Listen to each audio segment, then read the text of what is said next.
Singer Faith Evans is celebrating 30 years of her debut self-titled album, Faith. The album launched Evans to stardom in 1995 with a hit single, and the songwriter, record producer, and Grammy-winning artist has gone on to make nearly a dozen more studio albums and more than 30 chart-topping hits, including I'll Be Missing You, You Used to Love Me, and Soon as I Get Home.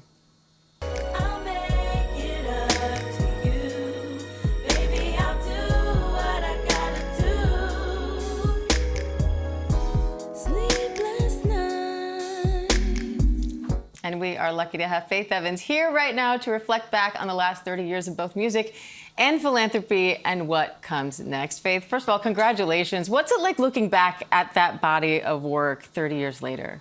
Wow. I'm sitting here like, that is me. I Oh, wow. I mean, I was just saying, for a while, it's like, oh, it doesn't seem that long ago, but now it does. It does, 30 years later. Obviously, I'll Be Missing You was all about the death of your husband, Biggie Smalls, Notorious B.I.G. You also said that As Soon as I Get Home was written about things you wished he had said to you. How much do you think he inspired your work, and how does it feel looking back on that? My first album was absolutely a testament, a love letter to Big, or, the story of our relationship at that time. Mm-hmm. I mean, that first album was certainly all about that. How do you think R&B, or even music in general, has changed since you released that first album? Oh, God. So music has changed in so many ways. I mean, the way it's made, the way it's received, the way it's put out there, the fact that the way it's bought or not, and it's interesting because while I'm still very active in the administrative side of my career, keeping up with my publishing and stuff, I'm like, I don't know if I was a new artist now, it seems like it would be a little scary, while it's like with all of the social media and different outlets and streaming networks to be seen or get your stuff out there, it seems like it's harder to kind of be a lasting presence. And yet, you are. I mean, here you are, millions of followers on social media, you're talking about it, but you clearly have mastered that part of it too. Well, I mean, if I was a new artist, like now. Starting now. You starting think out it's more intimidating than it was then? I mean, it probably doesn't seem that way because it's a lot easier to just be on YouTube or TikTok or whatever, and people might know you, but that doesn't necessarily equal a lasting career, A lot of people know you for your music, but you are also a well-known philanthropist, and I want to talk about your foundation. The Writers' Room you're hosting your first gala, and this is all inspired by your son, Ryder. What has that part of your journey been like for you? And what made you decide as a mom, I don't just need to take care of you, I need to start a foundation? Well, for me, Writers' Room, the foundation, was certainly named in honor of my son and based on the experiences that I've had in navigating being a mom with a child on the autism spectrum.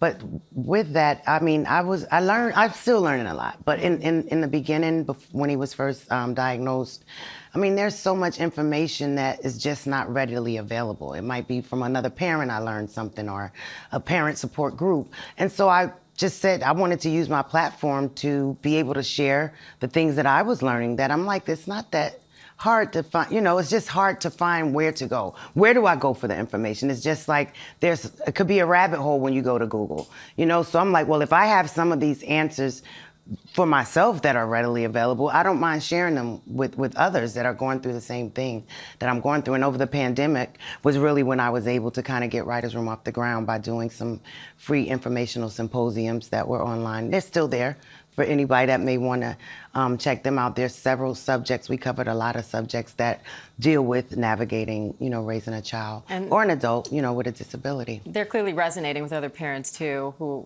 are needing that information. The gala has some big names attending. What are you hoping to accomplish with this gala? And then on the music front, any other projects on the horizon?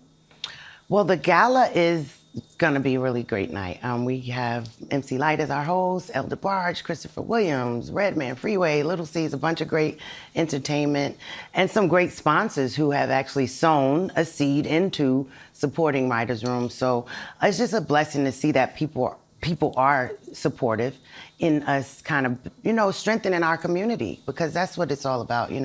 We have to be there for one another. And as a parent, I know the importance of being there to help another parent or caregiver, you know, in any way that I can. So this gala is really hopefully going to help us to further the work of Writers Room, do even bigger and better things.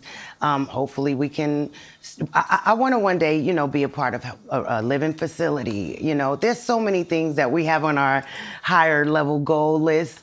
But I mean, I really believe in my heart that things are about to start really, really coming together for the things that Writers Room wants to do. So it's a beautiful thing just to see that people are finally, you know, just speaking out and coming together to, like I said, share information and just be there for one another. Sometimes you just need to vent to someone who might be going through the same thing, you know, because in some of those moments you feel like, oh my God, no one else is going through this. Yeah. You know, when I've had moments where it might be my son had a meltdown early, you know, when he was younger, and you just don't know what to do and just stand back and wait for it to be over. But, you know, it's good to be able to talk about those things, and let people know they're not alone. Yes, absolutely. Well, honestly, just organizing the gala in and of itself, I'm sure that was a huge undertaking, and congratulations on the fact that it's about to happen and everything else you have accomplished. Thanks so much for coming in. Again, congrats on 30 years. Thanks for having me.